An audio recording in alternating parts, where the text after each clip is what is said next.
Ya, kalau berbicara mengenai HUT Jakarta pada hari ini, kita juga akan membahas mengenai kursi nomor 1 di Jakarta. Ini juga sangat disorot oleh masyarakat ya. Saat ini juga partai politik sudah mulai mengusungkan beberapa nama, ada nama-nama yang kuat yang sudah dibahas. Kemudian mesin politiknya juga dibahas ya. Tapi juga ada yang membahas mengenai keterlibatan Presiden Joko Widodo dalam menentukan jagoannya. Betul sekali. Siapa kemudian jagoan yang akan diusung oleh Presiden Joko Widodo dalam pilkada ini, seberapa besar pengaruh keterlibatan tersebut di pilkada nantinya? Berikut informasinya.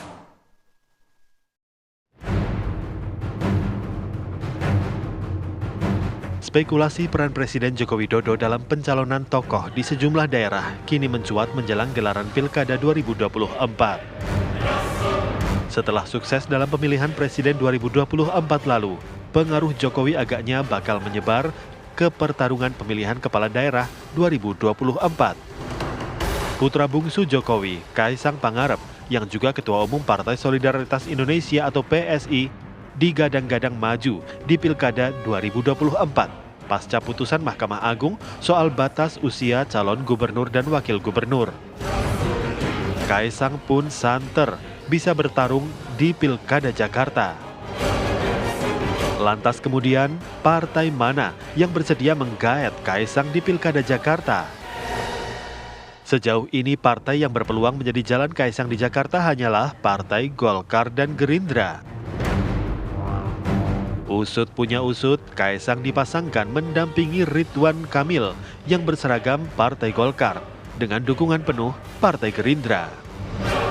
Namun lagi-lagi, langkah Kaisang untuk melenggang di Jakarta terganjal Anies Baswedan yang memiliki hasil survei tinggi sebagai petahana.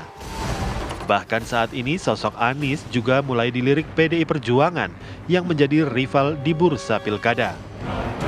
Meskipun dukungan dari Jokowi dianggap signifikan, kapabilitas calon dan faktor pilihan publik tetap menjadi penentu hasil pilkada. Akankah tuah Jokowi masih moncer di Pilkada Jakarta 2024? Tim TV One mengabarkan.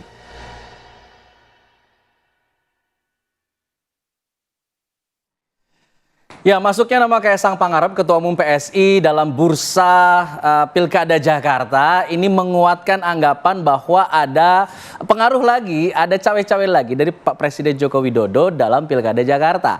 Nah, ini termasuk akan nantinya kabarnya akan dipasangkan dengan Ridwan Kamil, kader dari Partai Golkar. Nah, untuk itu kita akan bahas mengenai seberapa jauh keterlibatan Pak Joko Widodo dalam kandidasi Pilkada Jakarta. Sudah bergabung bersama kami di sejumlah narasumber yang sudah hadir di studio dan juga lewat sambungan Zoom. Di studio dulu kita akan sapa dulu Mas Dede Uki Prayudi selaku Wasekjen DPP PSI. Selamat pagi. Selamat pagi. Selamat pagi. Ya, ada juga bukan Wasekjen, Ketua DPP. Ketua DPP, ya, coba diganti bawahnya nanti ya, Ketua DPP PSI. Oke, lalu ada Bang Ridwan Hisyam selaku politikus Partai Golkar. Selamat pagi, Bang. Ya. Ada juga pengamat politik Mas Tri Andika, analis politik dari Universitas Bakri. Selamat pagi, Mas Andika. Selamat pagi, Mas Andika. Melalui sambungan Zoom kita sudah bergabung juga ada Bang Andreas Hugo Pereira, politikus PDIP. Selamat pagi, Bang Andreas. Bang Andreas, selamat pagi. Pagi semuanya. Baik, Bang Andreas mas selalu rajin menyapa lewat Zoom ya Bang ya. Nanti kita sebelum ke Bang Andreas saya ingin ke Golkar dulu nih. Ada Bang Ridwan Hisyam. Bang Ridwan, anggapan yang muncul sekarang ini adalah Pak Presiden Pak Presiden Joko Widodo terlibat dalam kandidasi ex gubernur yang suka nyanyi Ridwan Kamil ya. Ridwan Kamil yang kemudian maju di Pilkada Jakarta. Apakah memang anggapan itu bisa dikonfirmasi atau bagaimana? Sejauh mana sebenarnya keterlibatan Pak Joko Widodo dalam kandidasi Pak Ridwan Kamil? Ya, jadi begini, Golkar ini memang banyak masyarakat yang belum mengerti di dalamnya. Biasanya cuma lihat di luar. Nah, padahal di Partai Golkar itu memang ada semacam ruang-ruang. Nah, itu memang sudah menjadi tradisi di Golkar. Jadi ada satu kamar, ada setengah kamar, malah ada yang seperempat kamar gitu ya. Nah, kita memang Partai Golkar ini didirikan sejak Oktober 64, Sekber Golkar, terus berubah menjadi Golkar, sampai menjadi Partai Golkar, keterlibatan Presiden itu langsung. Jadi siapapun, jadi saya tidak setuju kalau dibilang Pak Jokowi cawe-cawe. Memang Pak Jokowi sebagai Presiden. Nah itu pada saat Bang Ical Ketua Umum itu presidennya SBY. Itu jadi terlibat, ada petunjuk. Pengaruhnya apa? Pada saat saya maju di Pilgub Jawa Timur, maunya saya maju itu 2013 bersama Hovifah yang maju kedua kalinya. Saya datang ke Bang Ical di lantai 46 di sini. Oke. Nah, Bang, saya mau maju, saya bawa siapa? Ketua Umum PBNU loh, Kiai Hasyim Musadi. Sudah ngobrol-ngobrol, setelah itu Bang Ical, Wan, saya butuh waktu 1 minggu. Dia bilang, kenapa Bang? Konsultasi gitu. Sama Presiden, Pak SBY. Jadi hal yang wajar kalau misalnya ada Hal biasa, memang itu petunjuk begitu. menjadi tradisi tidak tertulis di Partai Golkar. Bang Ridwan, Nah, artinya sehingga Ridwan saya Kamil ini juga Bentar. nama yang dilontarkan oleh Presiden juga. Seminggu Presiden kemudian saya datang, Bang gimana? Wan, kau jangan maju. Kamu masuk di DPR aja kembali, dia bilang gitu. Karena Pak SBY masih tetap mendukung Soekarwo Saiful yang periode kedua. Akhirnya menanglah Soekarwo Saiful. Hovifah kalah yang kedua kali. Kan Hovifah menang baru ketiga kali baru menang. Nah itu proses. Jadi kalau di DKI ya sama saja. Semua di seluruh Indonesia. Jadi Ketua Umum DPP Partai Golkar bersama Ketua Dewan Pembina saat ini. Ketua Dewan Pembina Pak Ical kan. Ketua Umum Erlangga. Begitu di DPP sudah ada kesepakatan. Maka dikonsultasikan.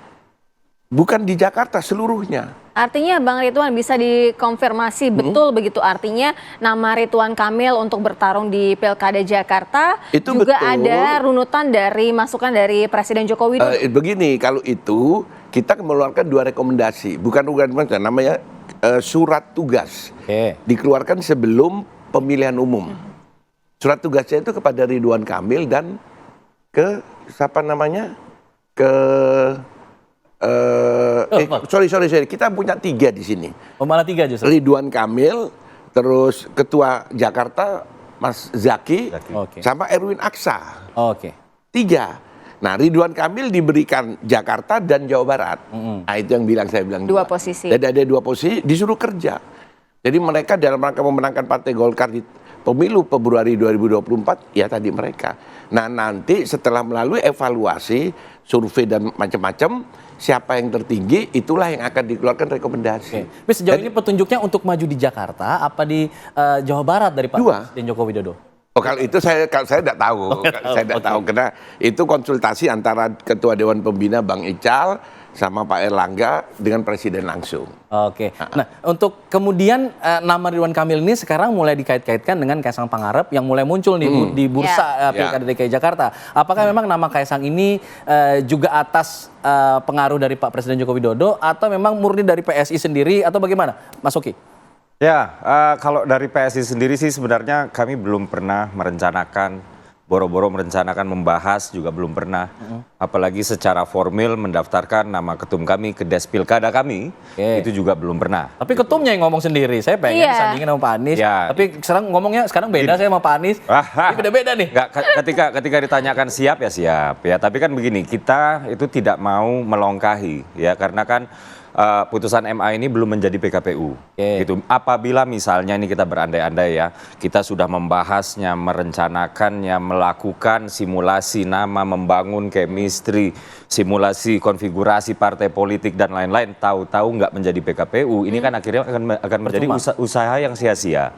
Gitu. Jadi hingga dengan saat ini Mas Kaisang itu masih fokus saja kerja sebagai ketua umum ya yang sedang menjaring nama-nama potensial ya untuk pilkada di seluruh Indonesia.